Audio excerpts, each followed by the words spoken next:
गेले काही दिवस महाराष्ट्रातला सच्चा राष्ट्रवादीचा कार्यकर्ता अस्वस्थ होता. पण त्याच्या मनामध्ये पुन्हा एकदा मजबूतीनं पक्ष उभा करावा याबद्दलची भावना होती. आणि ती मूर्त स्वरूपात आणण्याच्यासाठी प्रांताध्यक्षांनी ठरवलं की 1-2 दिवसाच्यासाठी सगळ्यांना घेऊन बसायचं, मुक्तपणाने चर्चा करायची आणि पुढची दिशा ठरवायची. मला आनंद आहे की कालपासून आपण सगळे या ठिकाणी एकत्रित आहोत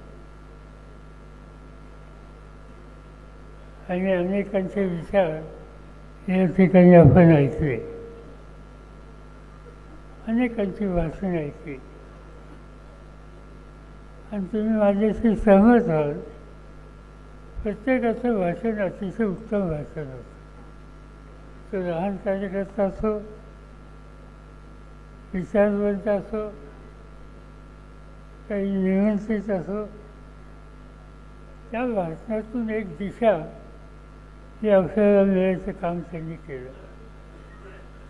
आणि म्हणून या सगळ्यांना मी धन्यवाद देतो. आज अस्वस्थता आहे आणि त्याचं कारण संबंध देशाचं चित्र वेगळं आहे. काही वक्त्यांनी त्याचा उल्लेख केला. आज भारतीय जनता पार्टी आणि त्यांच्या सरकारांच्या हातात सत्ता आहे आणि एक आक्रमक प्रचार यंत्रणा ही त्यांनी प्रत्येक राज्यात उभी केली. त्या आक्रमक प्रचार यंत्रणेतून जसं हिटलरचं जर्मनीमध्ये गोवल्स नीती या संबंधीची चर्चा होते, त्याचप्रमाणे असत्यावर आधारित असलेले अनेक गोष्टी जनमानसामध्ये प्रस्तुत करण्याचं काम भारतीय जनता पार्टीच्याकडून सतत चाललेलं आहे. आणि त्यामुळे लोकही अस्वस्थ आहेत. चित्र पाहिलं तर तसं चित्र भाजपला अंतून नाही,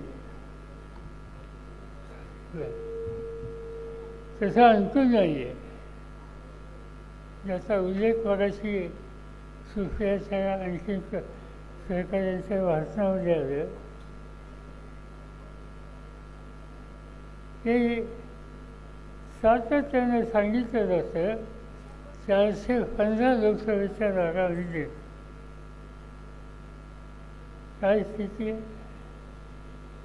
केरळमध्ये आज कम्युनिस्ट आणि काँग्रेस यांचं राज्य, भाजप नाही. तामिळनाडूमध्ये भाजप नाही, आंध्रमध्ये भाजप नाही, शेजारच्या हैदराबाद राज्यामध्ये भाजप नाही, ममताजीच्या राज्यात तिकडं भाजप नाही, झारखंडमध्ये भाजप नाही, दिल्लीमध्ये भाजप नाही, पंजाबमध्ये भाजप नाही. आणि काही ठिकाणी असे आहेत की त्या ठिकाणी भाजप आहे पण तो स्वतःच्या ताकदीवर नाही. तुम्हाला आठवत असेल की गोव्यामध्ये काँग्रेस आणि मित्र पक्षाचं राज्य होतं. काही आमदार फोडले गेले आणि त्यानंतर भाजपने राज्य घेतलं. 3 राज्याच्या निवडणुका होण्याच्या आधी मध्य प्रदेशमध्ये कमलनाथच्या नेतृत्वाखाली सरकार होतं, पण आमदार फोडले आणि त्यानंतर ते राज्य घ्यावं लागलं. आणि त्यावर तसं चित्र म्हणजे ते 415 म्हणून 500 म्हणून आज देशामध्ये भाजपला अनुकूल अशा प्रकारचं चित्र नाही आहे. आणि त्याला अनेक कारणं आहेत. त्याच्यामध्ये आपल्या हातामध्ये सत्ता आल्याच्या नंतर त्या सत्तेच्या माध्यमातून अनेक आश्वासनं आणि कार्यक्रम पुढे घेऊन प्रत्यक्ष अंमलबजावणी न करता लोकांची फसवणूक करण्याचं काम हे भारतीय जनता पार्टीने केलं. आणि हे हळूहळू लोकांच्या लक्षात यायला लागले. नरेंद्र मोदी आम्ही पार्लमेंटमध्ये बघतो, क्वचितच येतात, पण बघतो ज्यावेळेला येतात त्यावेळेला एखादं धोरण ते कृतीत येणारं असं अर्थ नसतं, त्याची मांडणी अशी करतात की पार्लमेंटचे मेंबरसुद्धा काही वेळाच्यासाठी थक्क होतात. घोषणाही खूप करतात. आता असंच असेल 2016 आणि 17 याचा अर्थसंकल्प हा पार्लमेंटमध्ये मांडला आणि त्या बजेट स्पीचमध्ये हे सांगण्यात आलं की 2022पर्यंत या देशाच्या शेतकऱ्याचं उत्पन्न आम्ही दुप्पट करू. आज 2024 आहे, काही घडले नाही. याचा अनुभव आला आपल्याला. मोदींनी एक दिवशी पार्लमेंटमध्ये सांगितलं की 2022पर्यंत शहरी भागातल्या लोकांना आम्ही पक्की घरं देऊ. पण हे घोषणा हवेतच राहिली. आणि मोदी एक गोष्ट सांगतात, गॅरंटी आहे माझी. ती गॅरंटी काही खरी नाही. आणि ती गॅरंटी खरी नाही याचा अनुभव हा अनेक वेळेला आलेला.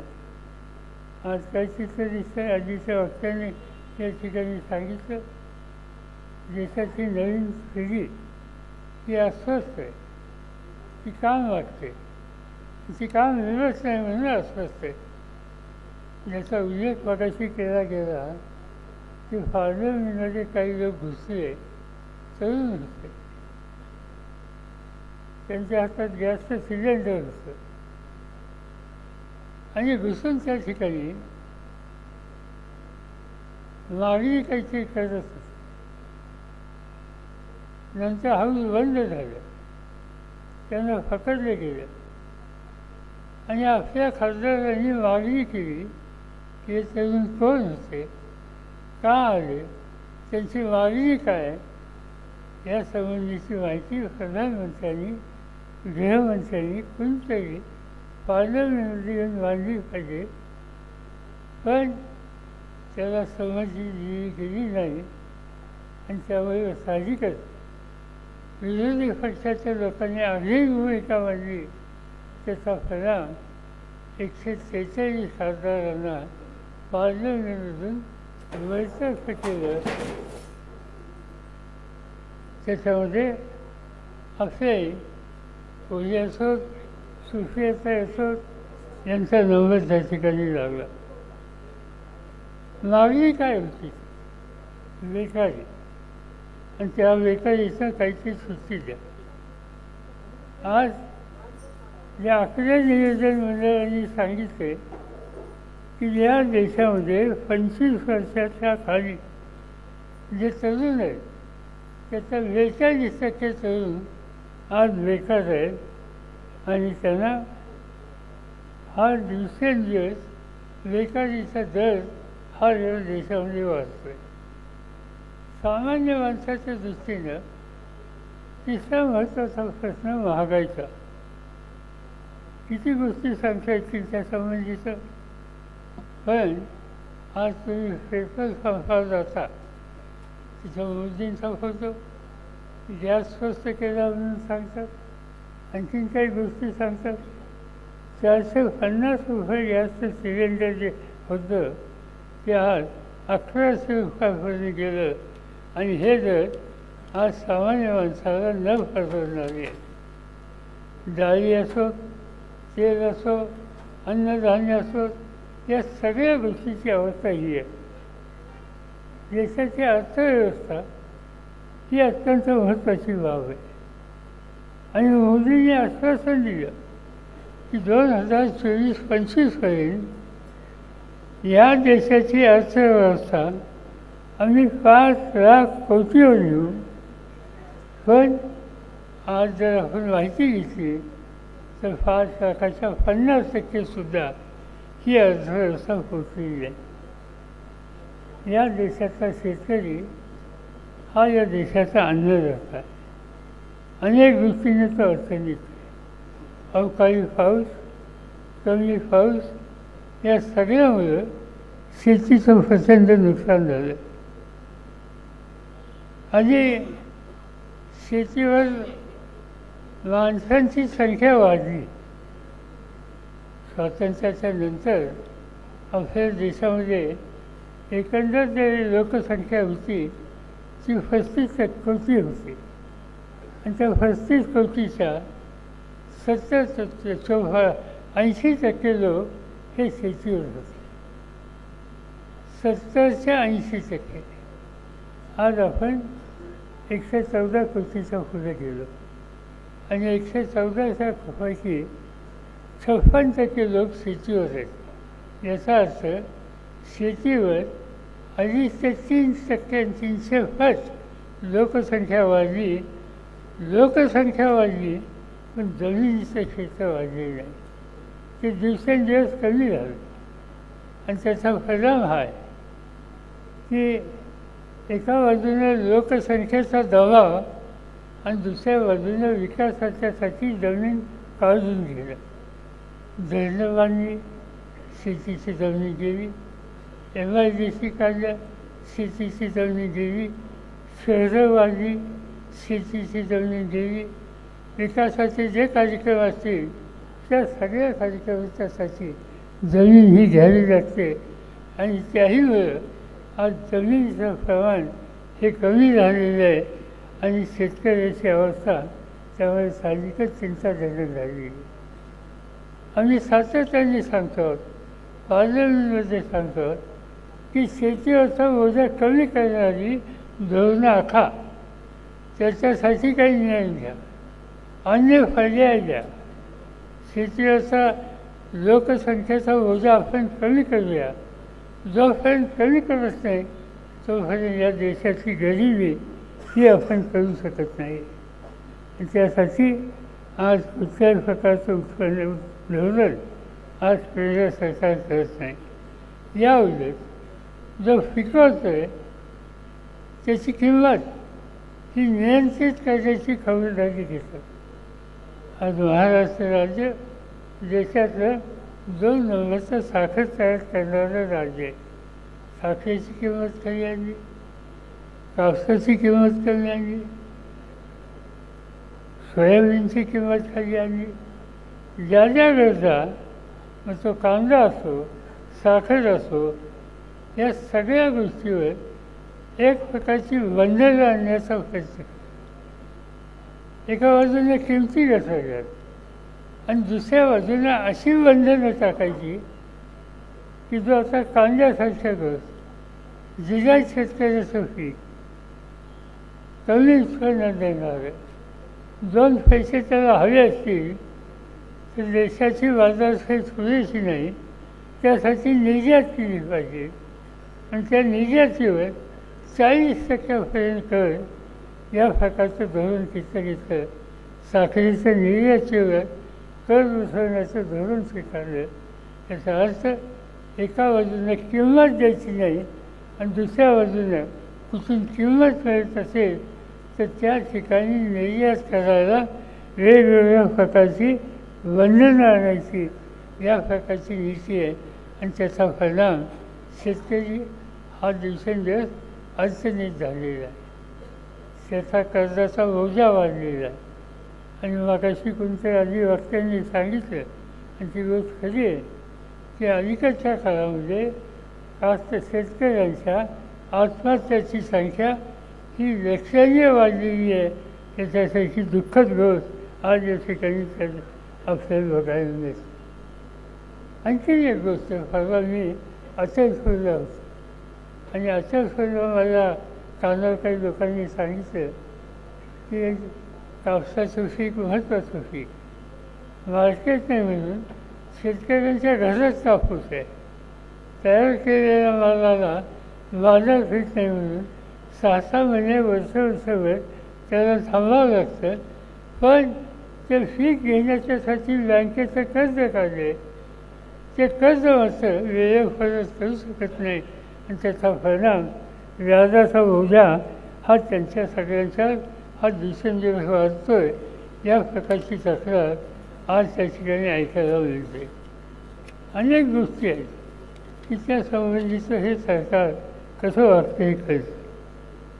आज या निमित्तानं समाजामध्ये एक प्रकारची अस्वस्थता आणि त्या काही वक्त्यांनी आरक्षणाचा प्रश्न काढला. अशी भूमिका होती. राष्ट्रवादी काँग्रेस पक्षाने जाहीर भूमिका घेतली.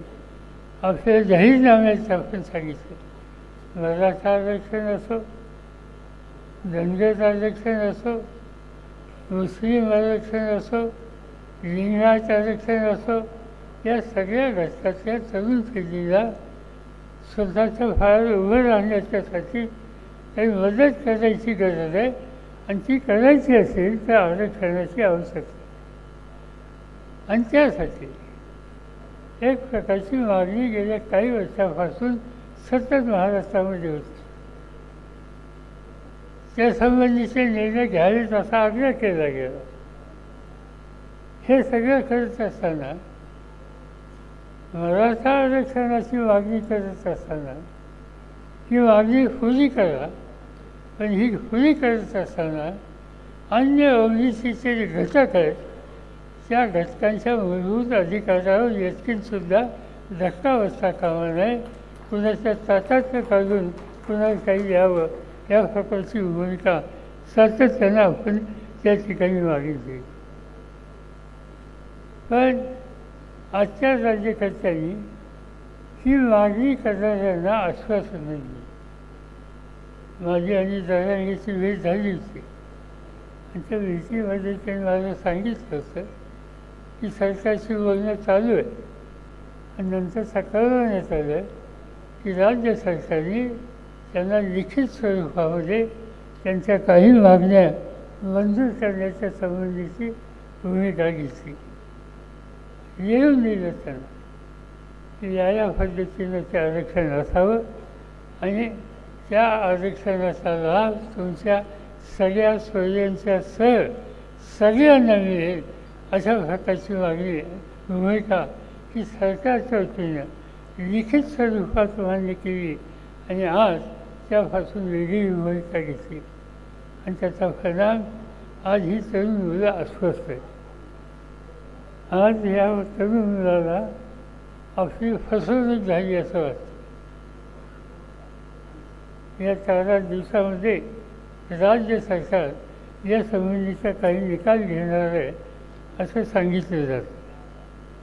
तुम्ही काल परवा चंद्रकांत पाटलांचं स्टेटमेंट हे वास्तविकांना माहिती नाही. चंद्रकांत पाटील मंत्री आहेत, सत्ताधारी पक्षाचे अध्यक्ष आहेत आणि त्यांनी सांगितलं की 1 वर्ष तरी कमीत कमी तुम्हाला वाद बघायला मिळेल. उद्याच्या 24 तारखेच्या पूर्वी आम्ही आरक्षण देतो या प्रकारची भूमिका साक्षात मुख्यमंत्र्यांनी घेतल्याच्या नंतर दुसरे त्यांचे ज्येष्ठ सहकारी सांगतात की 1 वर्षसुद्धा आम्ही देऊ शकणार नाही. याचा अर्थ आज त्यांची सरळ फसवणूक या ठिकाणी केली आणि एका गोष्टीचा उल्लेख या ठिकाणी केला. माझ्या त्यावेळीच्या मतदारसंघामध्ये बारामतीला देवेंद्र फडणवीसने येऊन धनगर समाजाच्या मेळाव्यामध्ये सरकार आल्याच्या नंतर मंत्रिमंडळाच्या पहिल्या बैठकीमध्ये धनगरांना आरक्षण देतो ही घोषणा केलेली होती. त्याला आज 8-9 वर्ष झाली त्याची पूर्तता त्या ठिकाणी केली नाही आणि धनगर समाजाची आज यातना कमी करण्याच्या दृष्टी काही प्रकारची पावलं टाकलेली नाही.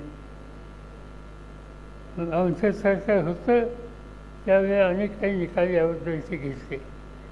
मला आठवतं की काँग्रेस पक्ष, राष्ट्रवादी काँग्रेस पक्ष, अन्य सहकारी या सगळ्यांनी ज्यावेळी सरकार बनवलं त्यावेळेला मुस्लिम समाजाला शिक्षणामध्ये 5% आरक्षण द्यायचा निर्णय घेतला होता.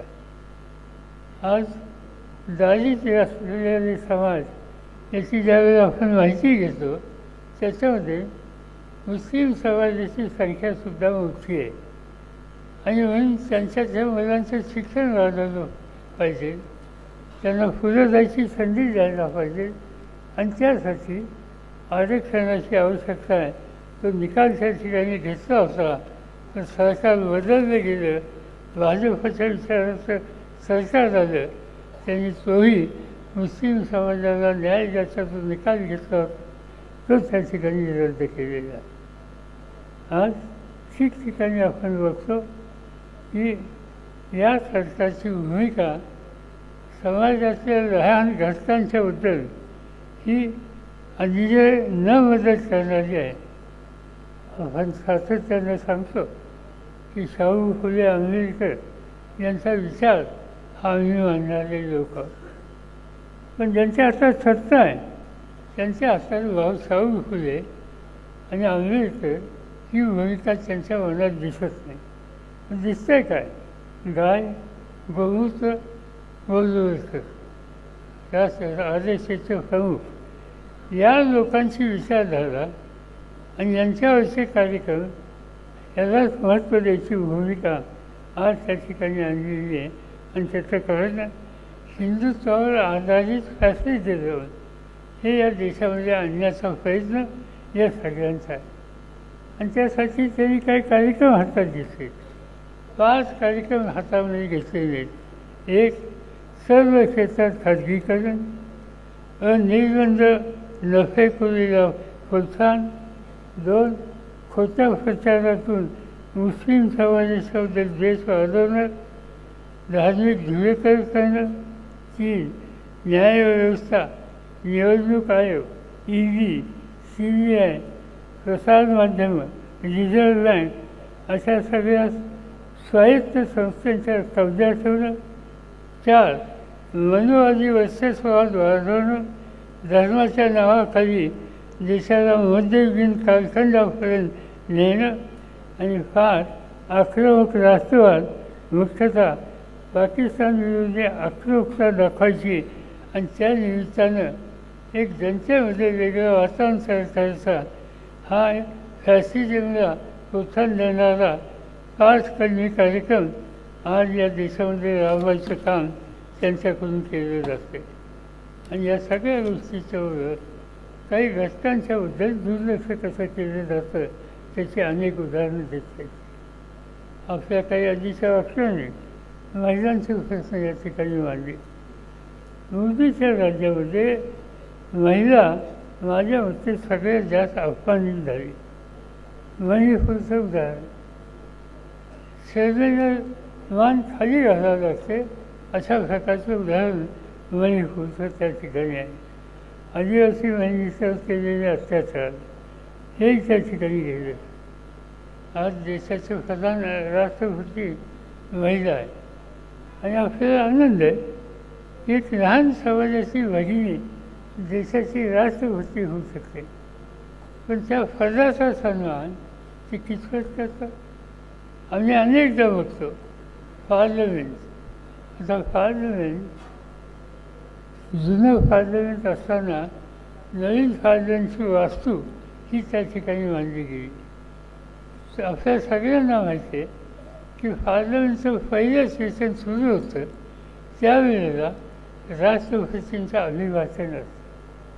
नवीन पार्लमेंटची वास्तू बांधली त्याच्या उद्घाटनाच्यासाठी राष्ट्रपतींना बोलवलं गेलं नाही, त्यांचा सन्मान त्या ठिकाणी करून दिलेला नाही. अशा कितीतरी गोष्टी सांगता येतील. आणि जे काही नवीन कायदे केले त्या कायद्यामध्ये महिलांना अधिक अधिकार किंवा नोकरी ही देण्याच्या संबंधीची तरतूद केली.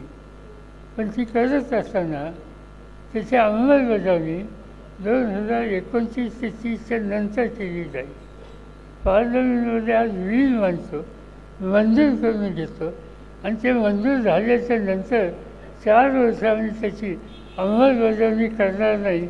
याचा अर्थ त्यांची याच्यात बांधिलकी किती आहे हे या निमित्तानं आज स्पष्ट केलं जातं. आज शहरीकरणाचे प्रश्नसुद्धा हे अतिशय दिवसेंदिवस वाढत आहे. त्यामुळं शहरीकरण वाढतं आहे, त्याचा परिणाम रस्ते, वीज, दळणवळण, पाणी, आरोग्याच्या समस्या या सगळ्याच्या गोष्टीवर गरज वाढते आणि त्यासाठी अधिक भांडवली गुंतवणूक करण्याची तयारी ही राज्यकर्त्यांची नाही आणि त्याचा परिणाम शहरीकरणाचे प्रश्न हे दिवसेंदिवस वाढायला लागलेले. आणि हे सगळं घडतं आहे हे प्रामुख्यानं आज ज्यांच्या हातामध्ये सत्ता आहे त्यांचं. आमचे काही सहकारी अजून बोलतात की आज हे बदल करायचे असेल तर ते बदल करायला एकच व्यक्ती आहे आणि ती म्हणजे मोदी. आणि मोदींना पर्याय नाही. ही खोटी मांडणी आहे. मोदींना पर्याय नाही ही गोष्ट काही खरी नाही. तुमचा दाखव तुमचा प्रधानमंत्री. ऑपोजिशन का सत्ताधारी पक्ष करून नेहमी एक सांगितलं जातं, तुम्ही सगळे विरोधक एकत्र केले, इंडियाच्या नावाने एक नवीन शक्ती उभी करतात, पण तुमचा प्रधानमंत्री कोण याच्यात तुमच्यात एक पाकिस्तान. त्या बैठकीमध्ये मीच सांगितलं, तुम्ही काही त्याची चिंता करू नका. या देशाने यापूर्वी पाहिले. इमर्जन्सीच्या नंतर 1977 साली देशात निवडणुका झाल्या. जयप्रकाशजींनी मार्गदर्शन केलं त्यावेळेला कुणी लोकसभेमध्ये त्या निवडणुकीमध्ये प्रधानमंत्र्याचा उमेदवार हा कुणी जाहीर केला नव्हता. निवडणूक झाली. निवडणूक झाल्याच्या नंतर जनता पक्षाचा जन्म झाला आणि त्यानंतर त्या ठिकाणी मोरारजीभाई देसाई यांची निवड त्या ठिकाणी केली गेली. आणि म्हणून आजच प्रधानमंत्र्याचा उमेदवार हा जाहीर करा. तो जाहीर केला नाही तर जे चालू शकत नाही.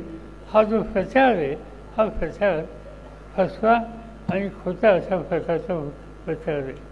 आणि त्यामुळं मोदी यांना पर्याय नाही किंवा अशा ज्या गोष्टी सांगितल्या जातात त्या गोष्टीला काही प्रकारचा अर्थ नाही. यंत्रणा त्याचा गैरवापर. आम्हाला दिल्लीमध्ये ज्यावेळेला विरोधकांनी एकत्र बसतो त्या अनेक लोकांच्या गंभीर तक्रारी असतात की ही ED, CBI या सगळ्या यंत्रणांचा उपयोग हा विरोधी पक्षाच्या सरकारांच्या विरुद्ध हा केला जातो. महाराष्ट्रामध्ये आपण पाहिलं अनिल देशमुख या ठिकाणी कारण नसताना, कसं हे नसताना त्यांच्या कारवाई केली गेली, अटक केली गेली, मोठा भ्रष्टाचार झाला म्हणून रक्कम सांगितली गेली आणि शेवटी चौकशीमध्ये तसं मोठं काही नाही हे दिसल्याच्या नंतर शेवटी कोर्टालासुद्धा म्हणावं लागलं की यांच्यावर अन्याय झालेला आहे, त्यांची सुटका करायला लागली. आज संजय राऊत शिवसेनेचे एक सहकारी त्यांना असंच अटक केलेली असते. त्यांच्याही असेच खोटे खर्चे भरले होते आणि कारण काय चौकशी केल्याच्या नंतर फार बोलतात, फार लिहितात तर ते अक्कल शिकवली पाहिजे अशा प्रकारचं उत्तर काही नेत्यांनी त्या ठिकाणी खाजगीमध्ये केलं. आणि म्हणून आज आपण बघतो की दिल्लीमध्ये गेले 10 वर्ष दिल्लीच्या जनतेनं केजरीवालच्या हातामध्ये सत्ता दिली. त्यांच्या वंशांना अटक केली आणि आता त्यांना अटक करण्याच्या दृष्टीने पावलं चालली. त्यांना नोटिसा दिल्या हजर राहून. राज्याचा मुख्यमंत्री, देशाच्या राजधानीचा मुख्यमंत्री त्यांना तुम्ही हजर राहा, EDचं निमंत्रण हे त्याच्यामध्ये येते. संबंध दिल्लीमध्ये लोकांना माहिती आहे हा साधा माणूस आहे, स्वच्छ माणूस आहे. त्यांचा गेल्या 10 वर्षाचा कारभार लोकांनी पाहिलेला आहे. पण त्यांना आज ना उद्या अटक केली त्याच्यामध्ये आश्चर्य वाढण्याचं कारण नाही. झारखंड हे आदिवासींचं राज्य आणि तिथला मुख्यमंत्री आदिवासी समाजाचा. त्यांनाही अटक करण्याच्या संबंधीची नोटीस ही त्या ठिकाणी आलेली आहे. याचा अर्थ आज सत्तेचा गैरवापर करून राजकीयदृष्ट्या आपल्या विचाराशी सुसंगत भूमिका जे घेत नाही त्यांच्याविरुद्ध हा वापर करणं आणि त्यांना एक प्रकारचं नावलेट करणं या प्रकारचा प्रयत्न आज या ठिकाणी केलेला आहे. आणि या सगळ्या गोष्टी या देशामध्ये सतत घडत आहेत. त्याबद्दलचा विचार हा करण्याच्याबद्दलची नक्की ही वेळ आपल्या सर्वांच्या समोर आलेली आणि ती करायची असेल तर मोदी सरकार बदलणं, पर्याय त्या ठिकाणी उभं करणं, विरोधकांची एकी त्या ठिकाणी करणं हाच खऱ्या अर्थानं आपल्या सगळ्यांच्या सोबत पर्याय. आणि ते काम आम्ही लोक एकत्रित बसून करण्याचा प्रयत्न करतो आहोत. आणि म्हणून आम्ही 3-4 बैठका घेतल्या. त्याला नाव इंडिया असं दिलं आणि इंडियाच्या नावाखाली विविध विचाराचे त्याच्यामध्ये डावे आहेत, त्याच्यामध्ये काँग्रेस आहे, त्याच्यामध्ये राष्ट्रवादी आहे, त्याच्यामध्ये केजरीवाल आहे, त्याच्यामध्ये अन्य आहे. या सगळ्यांना एकत्र घेऊन आज देशाला पर्याय द्यायची भूमिका आम्ही घेतो आहोत. येत्या 15 दिवसामध्ये तिथे एक महत्त्वाची बैठकी कदाचित घेतली जाईल आणि त्या बैठकीमध्ये उद्याच्या निवडणुकीला कसं सामोरं जायचं हा विचार करण्याची भूमिका स्पष्ट होईल. महाराष्ट्रापुरतं इलेक्शनला सामोरं जात असताना आमची भूमिका त्याच्यामध्ये अशी इंडियाची की काँग्रेस पक्ष असेल, राष्ट्रवादी काँग्रेस पक्ष असेल आणि त्याच्यावर उद्धव ठाकरेंच्या नेतृत्वाखालचा शिवसेना असेल, डावे पक्ष असतील, शेतकरी कामगार पक्ष असेल आणि अलीकडे माझी बैठका झालेल्या आहेत आणि त्यामध्ये वंचितचे प्रमुख श्री आंबेडकर त्यांच्याबरोबर सुद्धा झालेली आहे. आणि ती बैठक माझ्या मते योग्य रस्त्यावर आहे. आमची चर्चा चालू आहे. पण त्याच्यामध्ये एक भूमिका प्रकाश आंबेडकरांनी आमच्या बैठकीत घेतली की त्यांचा एक सूत्री पहिला कार्यक्रम हा आहे कुठल्याही परिस्थितीमध्ये मोदींना सत्तेवरून हटवणं या कामाला त्यांचा पक्ष पूर्णपणानं सहकार्य करायला तयार आहे. आणि म्हणून मी इंडियामधल्या आमच्या बाकीच्या सगळ्या सहकार्यांशी बोलणार आहे आणि त्यांना सांगणार आहे की प्रकाश आंबेडकर यांनाही आपण इंडियामध्ये सामील करून घेऊ आणि लोकांच्या समोर एक प्रकारचा हा पर्याय त्या ठिकाणी करायचा आहे. आणि ते करत असताना काही ठराविक कार्यक्रम हा इंडियाच्या वतीने घ्यायचा आहे. तो शेतकऱ्यांच्याबद्दलचा असेल, तो तरुणांच्याबद्दलचा असेल, तो महिलांच्याबद्दलचा असेल, तो अल्पसंख्याकांच्याबद्दल असेल. आणि त्याची हे करत असताना वाढती महागाई, वाढती बेरोजगारी, वाढती आर्थिक विषमता, नोटबंदी आणि करोनाच्या काळाचे अर्थव्यवस्थेत झालेले परिणाम, खाजगीकरण, सार्वजनिक संपत्तीची विक्री, मोठ्या उद्योगपतींची कर्जमाफी आणि GSTची फसलेली अंमलबजावणी असे 5-7 विषय हे आम्ही एकत्रित करतो आहोत. हो, आणि त्याच्यावर योग्य अशा प्रकारचं धोरण हे आम्ही ठरवणार आहोत. माझं तुम्हा सगळ्यांना एकच गोष्ट सांगायची की उद्याच्या निवडणुकीला आपण सहकार्यांच्या सहनिवडणुकीला जाणार आहोत. आपण एकटे राहणार नाही आहोत. पण महाराष्ट्राचे वेगवेगळ्या भागाचे जे अहवाल आहेत त्या अहवालामधून एक जनमानस असं सत्य दिसतं आहे की इथं पर्याय दिला पाहिजे आणि तो पर्याय आपण देऊ शकतो आणि त्याला जनतेचा पाठिंबा मिळेल याची मला खात्री आहे. त्या कामाला तुम्ही तयार राहा एवढंच या ठिकाणी सांगतो. मला स्वतःला 4:30ला इथं निघायचं होतं. एक ऊसतोड कामगारांचा एक महत्त्वाचा शासनाची बैठक ही पुण्यामध्ये आज संध्याकाळी आहे आणि त्या बैठकीला जायचं असल्यामुळे मी अधिक वेळ न घेता आपल्या सगळ्यांची रजा घेतो. पुन्हा एकदा तुम्हाला धन्यवाद देतो.